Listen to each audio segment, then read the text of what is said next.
शर्मा जी, इस मुद्दे पर भी हम वापस आएंगे, लेकिन पहले पंजाब पे चर्चा खत्म कर लेते हैं। परविंदर जी, मैं आपसे बहुत सीधा समझना चाहता हूं, अभी जो सरकार का फैसला है, जिसमें सरकार की तरफ से पहले नोटिफिकेशन आया कि 1 अक्टूबर से खरीद होगी, फिर उसके बाद कहा गया कि नहीं जी, हम इसको 10 से या उसके बाद करेंगे, इसमें आपको साजिश दिखाई देती है या ये वाजिब एक प्रक्रिया है और इसमें कहीं कोई दुविधा नहीं है, किसानों का कोई नुकसान नहीं होगा?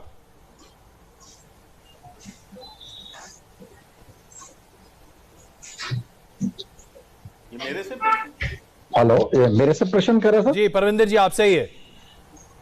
जी, मैं देखिए, पहले तो मैं एक बात बताऊं कि जो इतना चक्रव्यूह रचा गया है कांग्रेस पार्टी के अंदर, मैं उस बात की थोड़ी भूमिका बताना चाहता हूं।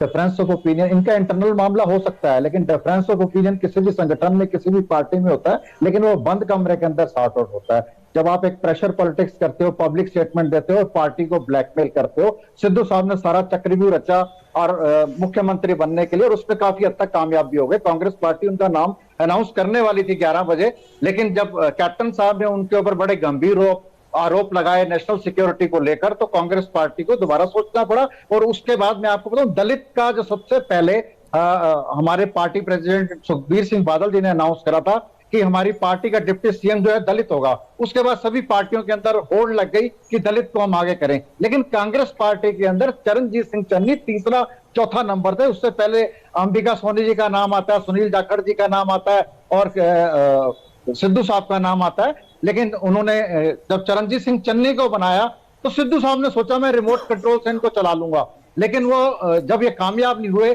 जब चीफ सेक्रेटरी हो या एडवोकेट जनरल हो, जी आप तो ऐसा कह रहे हैं जैसे कि आप कांग्रेस पार्टी के सदस्य हैं, आपको सब कुछ पता है। नहीं, ये तो देखो जग जाहिर है, ये जो चीजें हैं पूरे देश के अंदर जग जाहिर है। जो एपिसोड, मैं आपको एक और बात बता देना चाहता हूं, आपके लिए फायदा का सौदा है या नुकसान हो रहा है? पॉलिटिक्स और पॉलिटिशियन आपके लिए अच्छा है ना कि कांग्रेस में सिर फटावल हो रही है? 5 सेकंड की बात सुन लीजिए, 5 सेकंड की बात सुन लीजिए। ये जो तमाशा हुआ है पॉलिटिक्स के अंदर, ये पॉलिटिशियन और पॉलिटिक्स की इमेज को खराब करता है, जनता के अंदर बड़ा नेगेटिव मैसेज जाता है, और सारी पार्टियों की कलेक्टिव जिम्मेवारी है कि इस तरह का तमाशा ना हो। आज का यूथ पॉलिटिशियन को लाइक नहीं करता, और हमारी सबकी जिम्मेवारी है कि हम बार बार चलिए, आप हाई मॉरल ग्राउंड यहां पर लेने की कोशिश कर रहे हैं, लेकिन आपकी पार्टी पर भी हर तरह के आरोप लगाए जा सकते हैं जो कि विपक्ष लगाएगा।